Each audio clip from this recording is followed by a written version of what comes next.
Days high पर है Anil ji. Dow futures 100 points ऊपर, रिकॉर्ड हाई पर तो भारतीय बाजार ऑलरेडी है ही। निफ्टी की अगर आप बात करें तो Dow futures days high 100 point ऊपर, नैस्डैक फ्यूचर्स में तेजी है 50 पॉइंट ऊपर।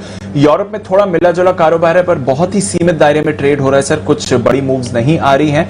कच्चे तेल में रिबाउंड है कंसोलिडेशन के बाद। गोल्ड और सिल्वर भी थोड़ी पॉजिटिविटी दिखा रहे हैं। 10 साल की बॉन्ड यील्ड पर हल्का सा दबाव दिखा है। नजर है जैक्सन होल पर, उससे पहले डाउ फ्यूचर्स तेजी में। अनिल जी क्या करके जाएं?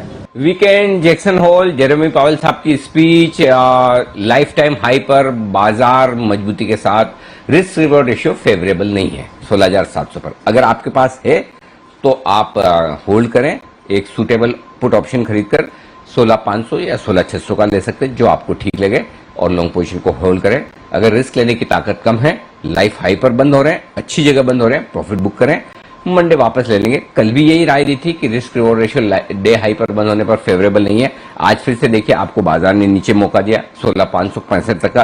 16,600 पर भी आपने एंट्री की, तभी 100-125 पॉइंट बने हैं। बैंक निफ्टी पे भी आपको 35,400 उसके आसपास फिर से मौका मिला। तो रोज बाजार एक दिन मौका देता है, तो ऐसे में वीकेंड पर और इतनी बड़ी इवेंट के पहले रिस्क रिवॉर्ड रेशियो फेवरेबल नहीं। फिर भी जो लेना चाहें ऑप्शन के जरिए करें, अदरवाइज प्रॉफिट बुक करें करके मंडे का इंतजार करें। हो सकता है गैप से खुले, कोई बड़ी बात नहीं है। जिस तरह की मजबूती बाजार दिखा रहे हैं, डाउ फ्यूचर्स दिखा रहे हैं, आपको हो सकता है 50-75-100 पॉइंट ऊपर खुल भी जाए, कोई बड़ी बात नहीं। लेकिन आपको ये नहीं डिसाइड करना है कि मार्केट ऊपर खुलेगा या नीचे खुलेगा या उस लिहाज से क्या करना है। आपको ये डिसाइड करना है कि आपकी ट्रेडिंग पोजीशन के अगेंस्ट खुलता है अगर बाजार, तो आपको क्या करना है। तो उस लिहाज से आप जो भी ट्रेड लें अपनी हेजिंग के साथ लें, वो ज्यादा ठीक है। फ्रेश पोजीशन मंडे के लिए बनाएं, ज्यादा ठीक है। और अगर आपकी पोजीशन है शॉर्ट या लॉन्ग किसी भी तरफ, उसको हेज कर लें। पता है कि ये मीटिंग है, उसके बावजूद बाजार अगर हाई पर ट्रेड कर रहे हैं और नए ब्रेकआउट की तैयारी कर रहे हैं 16,700-725 के ऊपर, तो फिर कह नहीं क्या।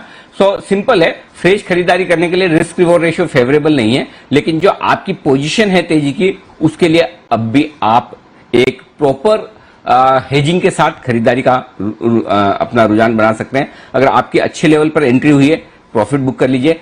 एक ही चीज है, 25 पॉइंट के और रिस्क है। 16,725 के ऊपर निकलकर टिके या बंद होता दिखे तो फिर एक नए ब्रेकआउट की हम तैयारी करेंगे, तब आपको और प्रॉफिट और खरीदारी करनी चाहिए, अपनी शॉर्ट काट लेनी चाहिए। देखिए शॉर्ट सेलर्स के लिए अभी भी स्टॉप लॉस 16,725 का स्पॉट लेवल पर ट्रिगर नहीं हुआ है, ये ध्यान में रखें। तो बिल्कुल मेक और ब्रेक वाले लेवल पर है।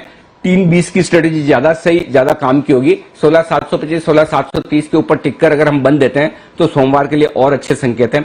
मेरा पॉइंट सिंपल है कि थोड़े से रिस्क रिवॉर्ड रेशियो फेवरेबल कम है, लॉन्ग पोजीशन है, बने रहे। और फिर से आप खरीदना चाहते हैं, थोड़ा नीचे आए, फिर से एंट्री करने का आपके लिए मौका बन सकता है। एंट्री करने के लिए सबसे बढ़िया लेवल अब जो बनेगा आपके लिए दीप, वो बनेगा 16,650 के आसपास का। अगर आखिरी 1 घंटे में 51 पॉइंट निफ्टी ऊपर से नीचे आता है, 16,650, 16,635, इस रेंज में फिर से खरीदारी करनी चाहिए। जहां तक बैंक निफ्टी का सवाल है, हालांकि विश्वेश जी बुलिश है, मुझे भी लगता है पॉजिटिव होगा, लेकिन मैं विश्वेश जी के बजाय किरण जी वाली राय पे ज्यादा सेफ रहना चाहता हूं। एक बार 36,100 के ऊपर निकलेगा तब तो जोर से खरीदारी की जाएगी, और अदरवाइज 35,800-900 के आसपास हल्की रुकावट का लेवल है। मेरे ख्याल से बड़ा ब्रेकआउट जो आपको आने का चांस बन रहा है निफ्टी और बैंक निफ्टी पे, वो शायद सोमवार को हो, आज ना हो। तो आज की खरीदारी पोस्टपोन करेंगे, है उसको स्टॉप लॉस के साथ होल्ड करेंगे। अगस्त सीरीज खत्म हुई है, जहां पर specially mid cap small caps में ज्यादा हमने गिरावट देखी है, और साथ ही जो नई सीरीज शुरू हो रही है, क्या व्यू है आपका? सेटअप कैसा दिखता है सर आपको इसके लिए? देखिए दीप, आमतौर पर सितंबर की सीरीज बहुत अच्छी सीरीज नहीं मानी जाती है। कम से कम इतिहास और आंकड़े यही बता रहे हैं कि सितंबर की सीरीज में मुंह बड़ा आता है, और वो बड़ा मुंह आमतौर पर नीचे की तरफ का ज्यादा होता है। और पिछले 5 सालों में अगर आप देखेंगे तो सितंबर की सीरीज बहुत अच्छी नहीं रही है। हाँ, एक बार जरूर है कि 2019 में जरूर 5% के पॉजिटिव रिटर्न आए, लेकिन 2020 में 6-6.5% नीचे, 2018 में 6-6.5% नीचे, 2017 में 2% नीचे, 2016 में 0.5% नीचे, 2015 में 1.5% नीचे। तो सिर्फ एक 2019 की आप सीरीज छोड़ दें जहां 5% के रिटर्न बने, बाकी आमतौर पर सितंबर की सीरीज थोड़ी मुश्किल भरी रहती है। तो इतिहास के हिसाब से जाएं तो सितंबर की सीरीज मुश्किल भरी है। और दूसरी बात ये, आप लाइफ टाइम हाई पर भी हैं, और डर आपके टेपरिंग का भी है, स्टिमुलस पैकेज वापस लेने का भी है। तो सितंबर की सीरीज थोड़ी ऊपरी स्तरों पर प्रॉफिट बुकिंग दिखा सकती है, ये आप मानकर चलें। तो इस सीरीज में आपको स्ट्रेटेजी 2 तरीके से बनानी होगी। पहले तो ये कि अगर यहां से सीरीज की शुरुआत में बाजार थोड़ा और ऊपर की तरफ जाए तो फिर वहां पर आपको प्रॉफिट बुकिंग करके एक करेक्शन का इंतजार करना है। और पिछले 3-4 हफ्तों से बाजार बार बार आपको करेक्शन का एक संदेश दे रहा है, इंडिकेशन दे रहा है। 1-1.5 दिन का करेक्शन आता है और उसके बाद बाजार वापस से ऊपर आते हैं। तो हो सकता है इस बार भी आपको एक ऐसा मौका फिर से करेक्शन का मिले और उस करेक्शन में आने के पहले एक अच्छी मजबूती में थोड़ी प्रॉफिट बुकिंग करनी है। अब वो मजबूती 16,800 से 17,100 की रेंज में कहीं भी हो सकती है। अगर हम वहां तक पहुंचे तो वो रेंज की जहां थोड़ी सी प्रॉफिट बुक करके नीचे के लेवल पर इंतजार करें वापस से री एंट्री करने का। और वो मैं इसलिए कह रहा हूं कि आमतौर पर हो ये रहा है कि नीचे के स्तर पर इंतजार करने के लिए या फिर एंट्री करने के लिए या तो जगह नहीं है या फिर डर है। तो अगर आपको पहले से पता है कि सितंबर की सीरीज आमतौर पर कमजोर रहती है तो फिर आप मेंटली ऊपर के लेवल पर प्रॉफिट बुक करने के लिए भी तैयार हैं और मेंटली इस बात के लिए भी तैयार है कि अगर एक करेक्शन आएगा तो हम फिर से नीचे के स्तर पर खरीदारी करेंगे। बस उतना ही ध्यान रखना है, इससे ज्यादा कुछ नहीं। तो मेरे ख्याल से सितंबर की सीरीज आपको एक मौका देगी निचले स्तरों पर फिर से एंट्री करने का, चाहे वो इंडेक्स हो चाहे वो फिर कैश मार्केट के स्टॉक्स हो, जो आपको सितंबर की सीरीज में एक बढ़िया मौका देंगे।